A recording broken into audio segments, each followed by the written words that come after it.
You, my friend, should never believe a happy ending without committing to some sort of scrutiny. Some of the seemingly most satisfying of happy endings on the big screen all come with nasty stings in their tail if you follow the logic far enough. And while Hollywood scriptwriters may like to add these sweet little full stops onto their movies, it's usually the work they put in before that eventually undoes them. So with that in mind, I am Gareth, this is What Culture, and here are 10 movie happy endings that ignored one devastating thing. Number 10, The Other Girl, Taken.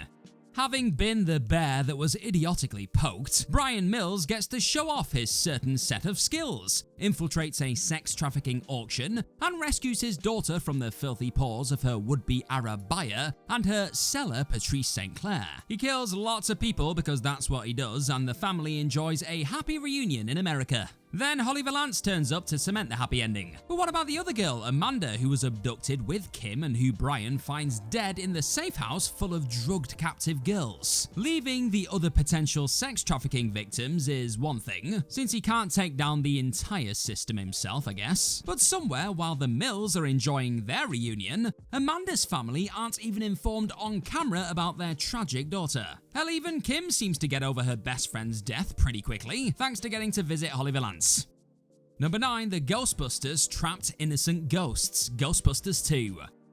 Despite them being royally screwed by all of the ungrateful New York residents who managed to forget the fact that they saved them from oblivion not so long ago, the Ghostbusters are once more triumphant at the end of their second movie. They commandeered the Statue of Liberty to help rally the citizens and sent Vigo packing before he could steal Oscar's little baby body. The ghosts that were let loose on New York are then presumably all rounded up and sent to Ghost Prison to live forever in a metal tomb in the Ghostbusters HQ basement. But not all of the ghosts deserve to be herded like vermin, right? As Ghostbusters 2 confirms with the arrival of the Titanic at the docks, some of them are just innocent dead people who can't get their eternal rest. So the idea of those ghosts being locked up for all eternity with little idiots like Slimer and full-blown monsters is, well, it's a little unfair, to be honest. They'd already had to die horribly and now they've gone on to worse without cause. Harsh.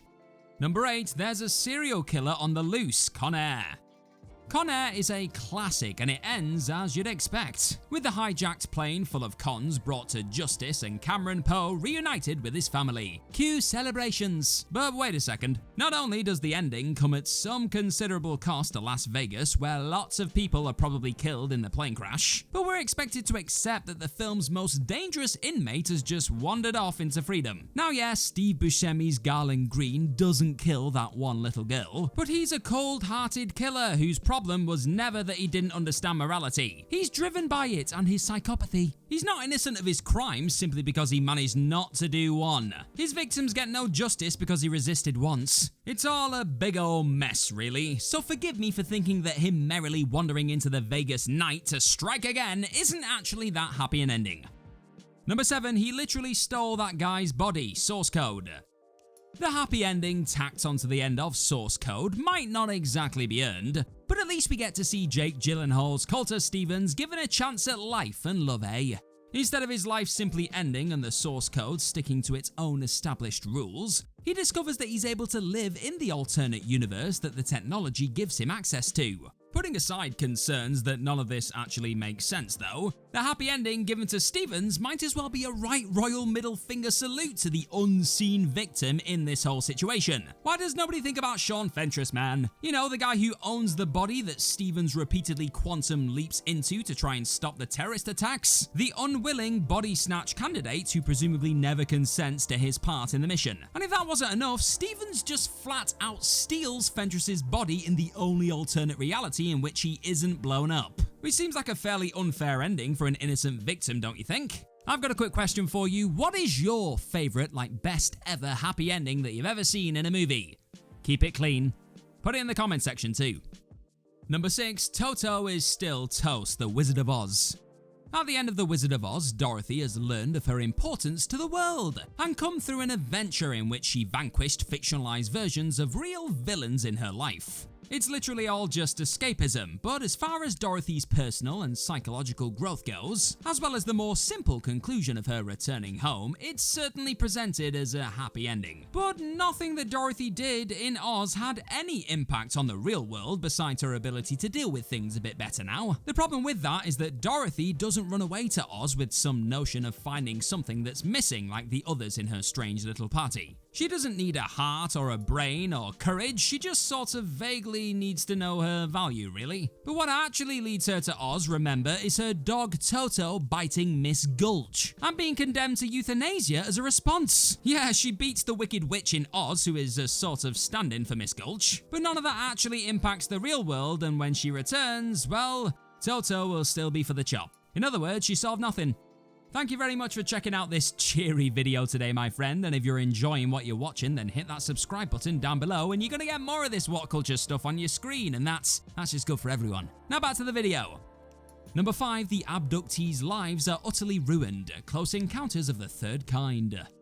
Now, whether you believe the end of Close Encounters is happy probably depends on your point of view. But for Roy Neary, his obsessive search for UFOs and proof of life on other planets pays off, as he's taken on some intergalactic travels by the aliens who have come to Earth. His family probably aren't as happy since he just plain buggers off and leaves them, but it's not really their story and they were just in his way anyway. On top of Roy leaving, the aliens also return some of their former abductees, including animals, little Barry Gula, and the missing crews of Flight 19 and the SS Cotopaxi, who were taken years ago. Everyone's rejoicing. The abductees haven't aged a day, which is fine for Barry as he's not really been gone that long. And who really cares about the animals' ages, right? More concerning, though, are the pilot and Cotopaxi crew, who were missing for decades. It's all well and good bringing them back, but their families are probably dead and the Earth will have changed massively since they were abducted. Their reintegration, which will probably include years of government probing and press invasion, is pretty much going to be impossible. Lovely.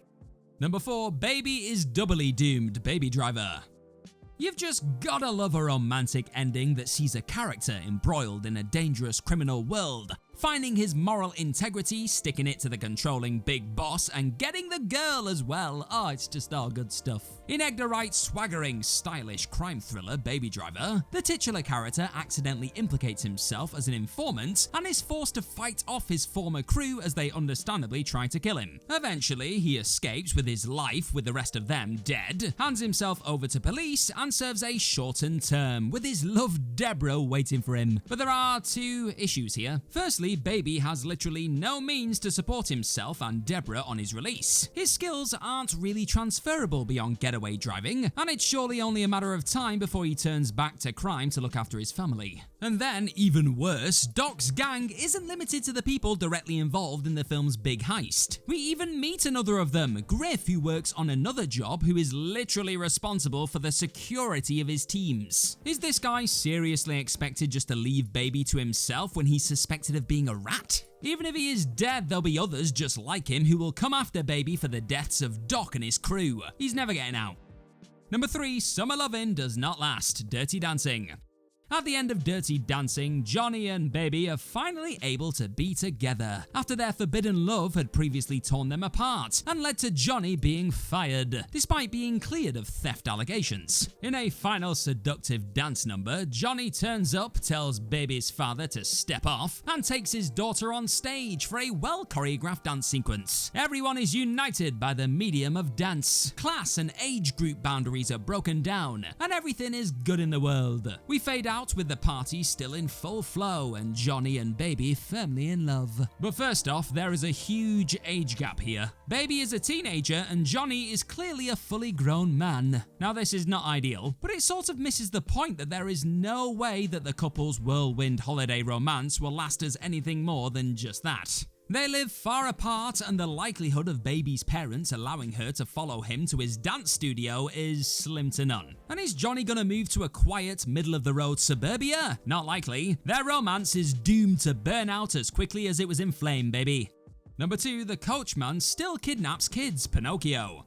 Having escaped Pleasure Island and avoiding becoming a donkey, as well as escaping Monstro the whale and finally becoming a real boy, Pinocchio gets his happy ending, even though he temporarily dies along the way for a while. But anyway, roll credits, everything is right in the world. What about all of the other real little boys who didn't have a conscience or a blue fairy to save them though? Because Pinocchio isn't the only one who ends up at Pleasure Island thanks to the coercion of the sinister Coachman. Now sure, they are classed as naughty boys, though I mean it's a very broad definition if Pinocchio qualifies, but they definitely don't deserve to be turned into animals and forced to work in salt mines. And even though Pinocchio escapes, hundreds of others don't, and the Coachman is still free to go about his kidnapping business to keep the mines stocked with workers. Couldn't have Pinocchio at least told someone?